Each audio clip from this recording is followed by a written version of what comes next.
교회의 역사는 고난의 역사라고 할 수가 있어요. 교회가 태어나자마자 이 교회는 늘 고난에 노출되어 있었습니다. 이 예루살렘 교회도 생긴 지 얼마 안 돼 가지고 바로 핍박을 받았습니다. 그래서 믿는 자들이 흩어지기 시작했죠. 사마리아로 흩어지고 여러 소아시아 지역으로 흩어졌습니다.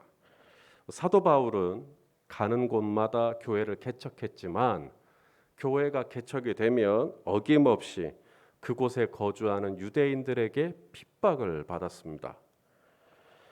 특히 로마의 네로 황제는 로마 시내에 있었던 대화재의 원인을 교회 곧 크리스찬들에게 돌렸습니다.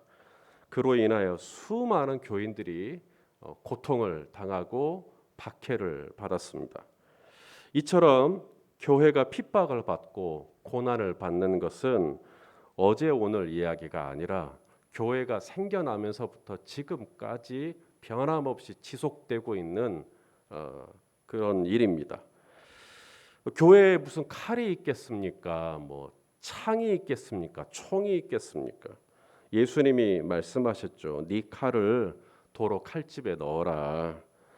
칼을 가지는 자는 칼로 망한다. 그래서 교회는 칼이 없어요. 칼을 칼집에 꽂으라고 했기 때문에. 교회는 복수하지 않습니다. 교회가 그렇게 어려움을 당하지만 오히려 교회를 핍박하면 핍박할수록 그 사람을 축복하면서 기도해요. 그러니 교회는 세상의 입장에서는 만만한 대상이 되는 겁니다. 원수들은 더욱 기고만장해서 교회를 불태우기도 하고 교회를 폭파시켜버리기도 합니다. 교회 지도자들을 사로잡아 고문하기도 하고 교회 안에 있는 성도들을 흩어뜨리는 일에 혈안이 되어 있는 것이죠. 근데 참 놀라운 게 교회는 늘 그렇게 거세고 싸나운 바람을 만나지만 지나간 2000년의 교회의 역사 속에 교회가 한 번도 부러진 적은 없어요. 바람 앞에 등불처럼 오늘 꺼질까 내일 꺼질까 흔들리기는 했지만 그럴 때마다 교회의 심지는 다시 또 불타오르고 다시 또 불타오르고 그래서 여기까지 온 겁니다. 이게 뭔가 이게 교회의 위력이라는 겁니다. 우리가 보석을 볼 때 여러분 보석이 커요 작아요? 예, 크지는 않죠. 그런데 보석의 가치가 뭐 집 한 채 값이기도 하고 보석의 가치는 어마어마합니다. 교회가 꼭 그래요. 교회 자체만 보면 이 교회가 과연 되겠나 허술하기 짝이 없습니다. 세상에서 소위 잘 나가는 사업가가 한 분이 계셨습니다. 이분이 이제 아내를 따라서 교회를 다니기 시작한 거예요. 이분이 사업을 잘 하셔서 회사가 잘 되었습니다. 그러니 이분의 마인드, 이분의 마음 안에는 경영의 마인드가 있겠죠. 경영의 안목이 있을 겁니다. 그런 경영의 안목을 가지고 교회 안에 들어와 보니까 교회가 허술하기 짝이 없는 겁니다.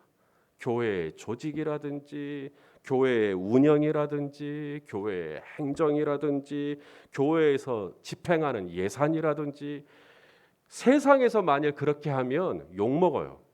세상에서 만일 그렇게 하면 딱 망하기 십상입니다. 근데 놀라운 것은 그렇게 세상적인 입장으로 봤을 때 교회가 허술하고 빈틈이 많은 교회인데 그 교회가 벌써 17년이 되었습니다.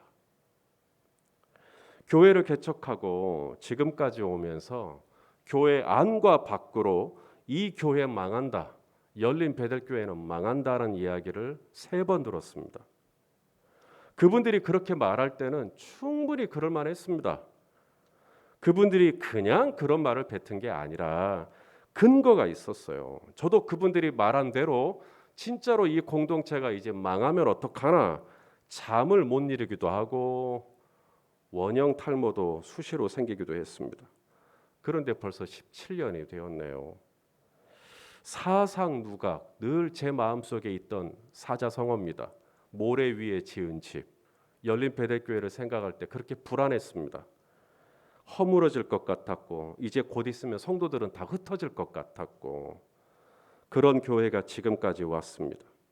누가 봐도 안 될 것 같은 교회가 많은 선교사님과 그리고 지역교회 목회자들을 섬기는 교회가 되었습니다.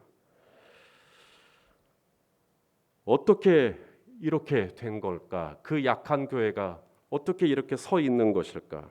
이 교회의 위력, 이 교회의 힘은 어디서 오는 것인가? 오늘 아침에는 그걸 좀 나누고자 합니다. 자, 교회의 위력은 바꿔 말하면 성도의 위력이라고 할 수가 있습니다. 왜냐하면 교회는 성도 한 사람 한 사람이 교회니까요.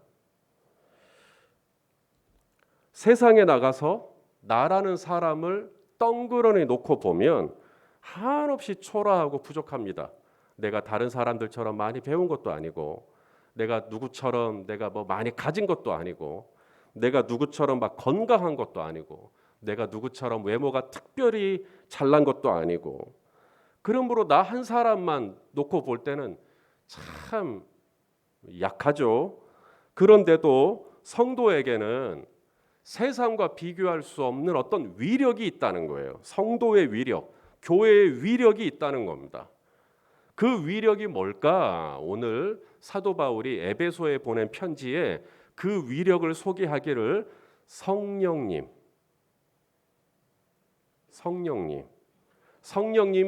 성도가 가진 위력이에요. 성령님이 교회가 가진 위력입니다. 세상이 죽었다 깨어나도 가질 수 없는 위력이 있어요. 그게 성령님이십니다.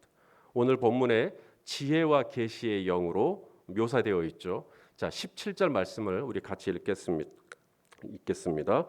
우리 주 예수 그리스도의 하나님 영광의 아버지께서 지혜와 계시의 영을 너희에게 주사 하나님을 알게 하시고, 이 지혜와 계시의 영이 뭐겠어요? 예, 바로 성령님이시죠. 교회가 어떻게 태어나게 됐죠? 예, 성령님 때문입니다. 오순절날 이 마가의 다락방에 성령님이 임하시잖아요. 강하고 급한 바람처럼 또 불의 혀처럼 각 사람 위에 임하셨어요. 그리고 나서 예루살렘 교회가 시작된 거거든요. 그래서 종교개혁자들은 성령님을 교회의 어머니라고 이야기합니다. 교회가 성령님을 통해 잉태되었고 성령님을 통해 출산되었기 때문에 그런 것입니다.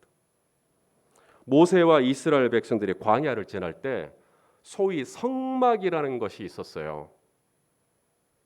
이 성막이라는 이 한자가 거룩할 성, 장막장입니다. 장막막입니다. 그러니까 성막이나 장막이나, 이 장막은 영어로 텐트죠. 성막이나 장막이나 별 차이 없어요.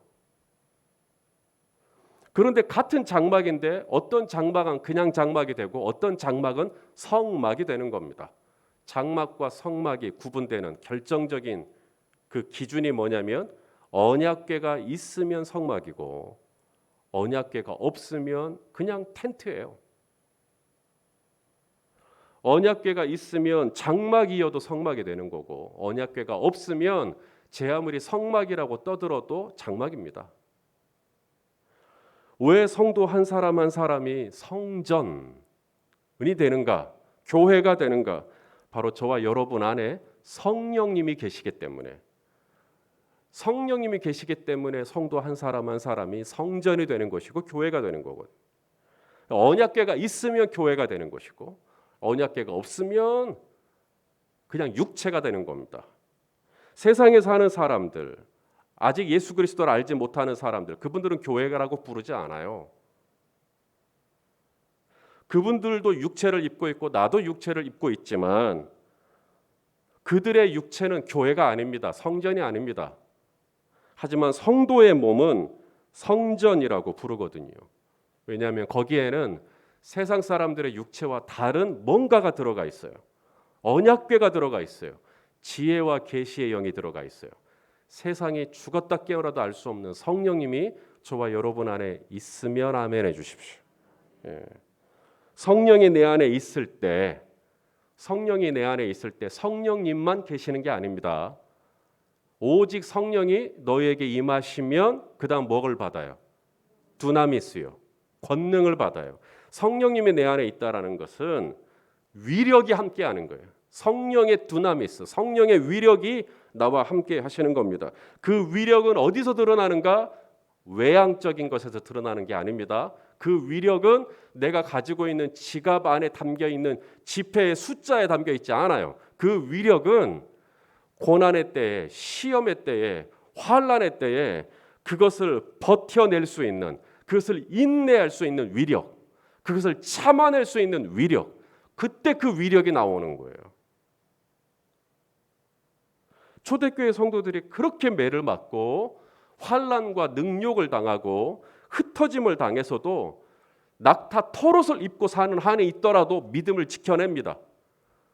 그렇게 약하신 분인데, 그렇게 쇠하신 분인데 그렇게 믿음을 지켜내셔요. 그 위력이 어디서 나오는 거죠? 이분이 뭘 많이 배워서 그런 겁니까? 이분이 뭘 많이 가져서 그런 겁니까? 저는 정말 17년 동안 목회하면서 저하고 아내하고 수시로 얘기하면서 눈물이 날 만큼 감동적인 게 바로 우리 성도님들의 삶의 자리를 보면서 그래요.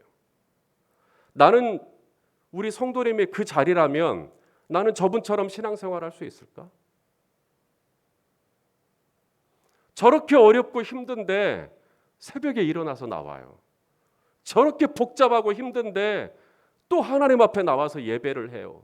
손을 들고 찬양을 하셔요. 그렇게 힘들고 어려운데도 또 아버지 앞에 믿음으로 반응하며 나아가는 지나간 17년 성도님들을 보면서 제가 받은 은혜가 얼마나 큰지 모르겠어요. 아니 저분이 세상에서 뭘 많이 가져서 그러나 뭘 많이 뭐가 돼서 그러나 그분의 위력은 다른 데서 오는 게 아니에요. 그분 안에 계시는 성령님이 날마다 순간마다 두나미스 권능을 주시는 거예요. 기도할 수 있는 권능, 하나님 앞에 나아갈 수 있는 권능, 예배할 수 있는 권능, 그런 처지에도 불구하고 또 말씀을 붙잡을 수 있는 권능, 성령님이 순간순간 저와 여러분에게 힘을 주시지 않으시면 우리가 이 고난의 때에, 이 어려운 때에 우리가 어떻게 주의 몸에 나와서 그렇게 믿음으로 반응할 수 있겠는가? 여러분, 다이아몬드는 크지 않죠. 하지만 다이아몬드의 가치가 어느 정도인지는 말하지 않아도 아시겠죠. 도대체 이 다이아몬드가 다른 보석과 다른 게 뭐죠? 바로 녹는 점이 다릅니다. 용융점이라고도 말하는데요. 이 다이아몬드는 고압을 견뎌내요. 똑같은 온도인데 다른 보석들은 다 녹아버립니다. 형체를 알아보기 힘들 정도로 싹 다 녹아버려요. 근데 다이아몬드는 짱짱하게 버티더라는 거죠. 그래서 다이아몬드의 가치, 다이아몬드 is forever, 다이아몬드는 영원하다, 이런 캐치프레이즈가 가능한 겁니다. 어떤 압력도 이겨내는 거예요. 그렇게 비가 불고 창수가 나고 바람이 불고 다 나가 떨어질 수 있는데 기어이 또 교회 나오고 또 이렇게 특세함되니까 또 새벽에 또 일어나시고 오늘 하루 얼마나 바쁘고 복잡한 중에 또 오늘 이 유튜브 방송을 또 찾아서 또 들으시고, 어제 한 성도님 사업장을 신방을 했는데 그분이 하루의 일과를 다 마치고 집에 돌아가면 새벽 2시래요. 하루 종일 장사하고 새벽 2시에 돌아가면 뭐 하는가? 설교 말씀 유튜브 올라온 거 또 듣는다는 거예요. 듣다가 자는 한이 있더라도 또 말씀 듣고. 이분이 청년입니다. 청년이 그렇게 신앙생활하고 있는 거예요. 그렇게 고되고 힘든데도 그렇게 하나님의 은혜를 붙들려고 하는 이 힘은 도대체 어디서 오는 거죠? 세상이 이해할 수 없는 힘이죠. 그 위력은 내 안에 언약궤가 있으면, 내 안에 지혜와 계시의 영이 있으면, 내 안에 성령님이 임하시면 성령님이 저로 하여금 그렇게 복잡하고 힘든 일이 있는데도 또 하나님 앞에 나올 수 있는 두나미스, 이게 성령의 힘이죠. 이 힘이 있으면 이게 바로 성도의 위력이요, 이 힘이 있으니까 교회의 위력이라고 오늘 바울이 이야기한 겁니다. 교회는 역사 이래 한 번도 환난이나 어려움이나 시험으로부터 자유로운 적이 없었어요. 왜 이렇게 교회가 복잡하지? 교회는 늘 복잡했습니다. 왜 이렇게 교회가 시끄럽지? 교회는 늘 시끄러웠습니다. 그럼에도 불구하고 교회는 늘 버텨왔습니다. 교회는 늘 유지되어 왔습니다. 인간적인 지혜가 탁월해서가 아닙니다. 그 교회가 가지고 있는 제도나 규칙이 섬세해서도 아닙니다. 사람 수가 얼마나 많길래, 예산이 얼마나 많길래 감당한 것도 아닙니다. 프로그램이 좋은가? 죄송하지만 프로그램도 아닙니다. 이 교회에 우리 목자 목녀님들이 계십니다. 그분들의 헌신을 폄하하는 것은 아니지만 목장이라는 체계 자체가 열린배대교회를 지속시킨 힘이 아닙니다. 목장은 있을 수도 있고 없을 수도 있습니다. 이 교회의 진짜 위력은 눈에 보이는 제도나 프로그램에 있지 않습니다. 교회의 위력, 교회의 능력, 겉으로 볼 때는 초라한 텐트지만 그 안에 언약궤가 있는 거예요. 그 언약궤가 있기 때문에 모세가 이스라엘 백성들과 함께 광야를 지날 때 성막에는 여호와의 영광이 구름처럼 성막에 임하셨어요. 그 장막의 재질이 좋아서가 아니라 그 장막 안에 담겨 있는 하나님의 거룩한 언약궤가 있기에 여호와의 영광의 임재가 함께한 줄로 믿습니다. 내 육체에 뜯어내면 하나도 잘날 게 하나도 없죠. 얼마나 부족하고 연약합니까? 하지만 내 안에 성령님이 계시는 거예요. 이 성령님이 죽은 자를 3일 만에 살리신 부활의 능력으로 오늘도 내일도 저와 여러분과 함께 하시는 것입니다.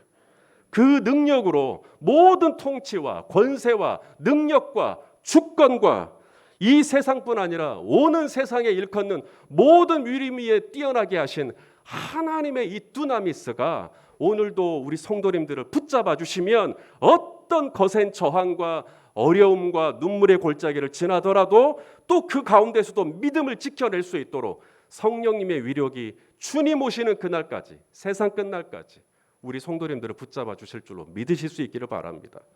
이것이 위력이에요. 돈이 위력이 아니라, 명예가 위력이 아니라 성령이 교회의 위력이요, 성령이 성도의 위력이요.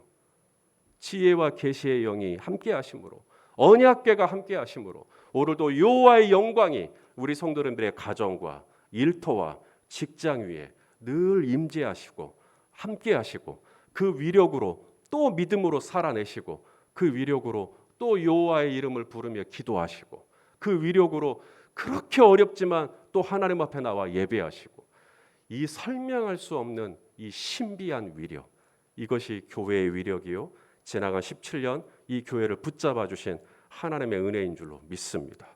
이 위력이 앞으로 평생토록 우리 성도님들의 일생 동안 함께 하실 줄로 믿습니다.